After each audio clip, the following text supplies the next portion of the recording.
Hey everybody, it's Jason Blaha here, and today I want to chat with you guys a little bit about something that people often ask. They'll see me rotate in an exercise, or they'll see one of my client vlogs, and they'll go, Jason, you had this person doing this one exercise, and it's a great exercise, or you were doing this great exercise, and you completely replaced it with something else.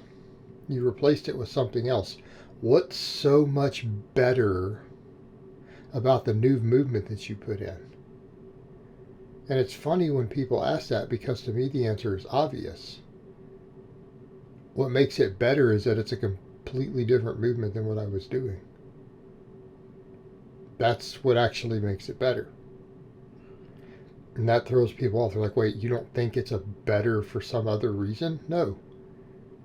No, I don't. It could be very similar quality to the last exercise being done. And if we're doing something in a training slot, let's say we're working on a weak point, right? Well, the argument could be made if we no longer had that weak point, then we would change that training slot for a different exercise completely anyways, in theory at least, right? Makes sense. Because maybe we need to get a more glute dominant, a less hamstring dominant movement in that position or in that slot.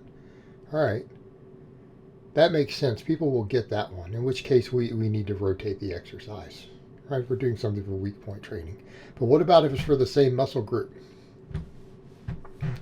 What if it's for the same muscle group? What if you have a delt weakness on the bench and you've been doing an incline bench and you replace it with a seated overhead press with a barbell?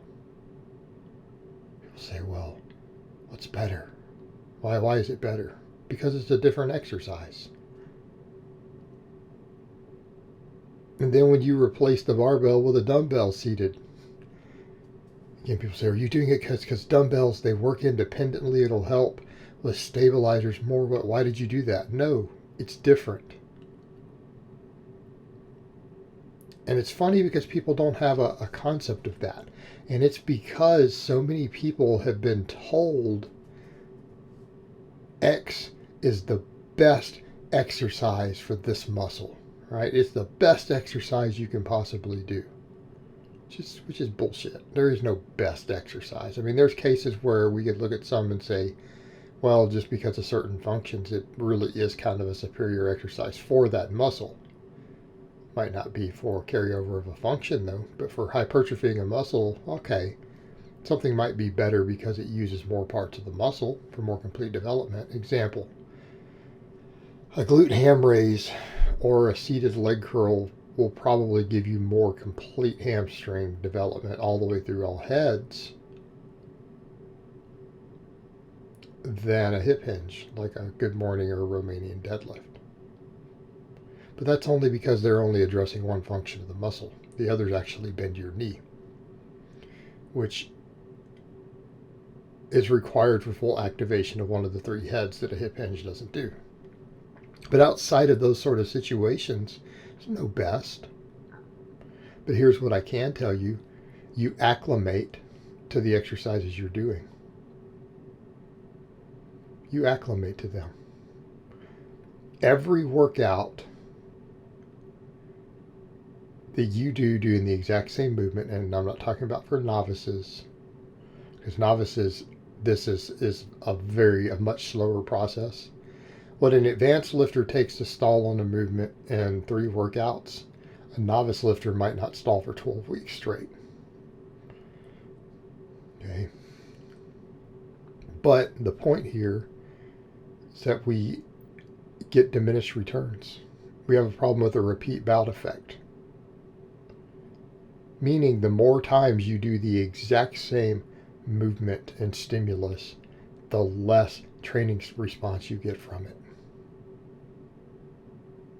And usually it takes on average about 3 weeks for a movement to completely stall. Right? It takes about 3 weeks to completely stall. Again, another reason people like periodization because they can just change the rep ranges. Right? Because it's going to stall if they try to do the same thing. I'm like, oh, well, see, I've made new progress. Well, have you? Maybe the exercise is still stalled. You're just loading it a little different. Might not actually be stimulating anything more. The point is we stall.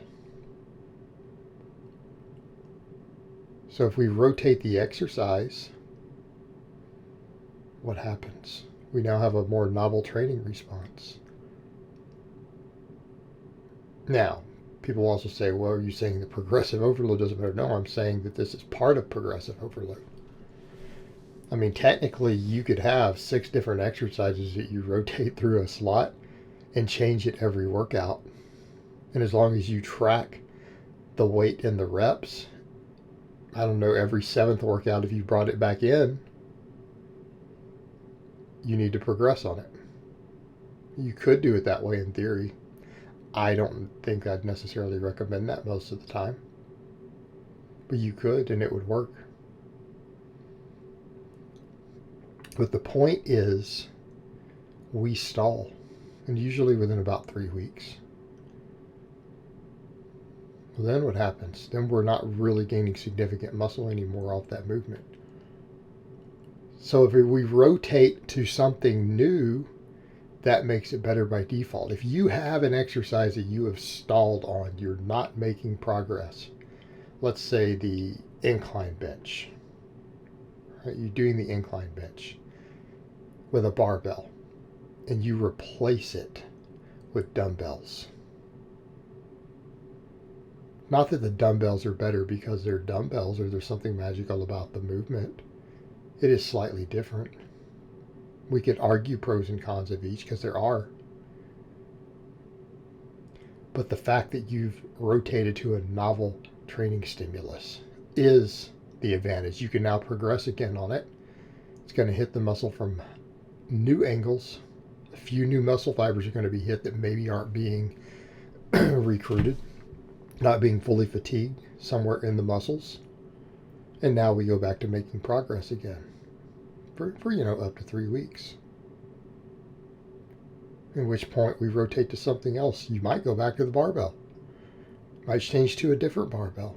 Might change a setting angle. Maybe you could add chains. Maybe you could do it off pins and inch off the chest. Right? You've got options. The point is we changed it. Same thing, you'd be doing neutral grip pull-ups. Just change the grip width. Change to a pronated overhand grip instead of neutral. We get the same response. It's better because it's a new stimulus. Right? That's what makes it better. All right, guys, but that's really all I have to say on that today. I hope it's been informative, and I will talk to you guys next time.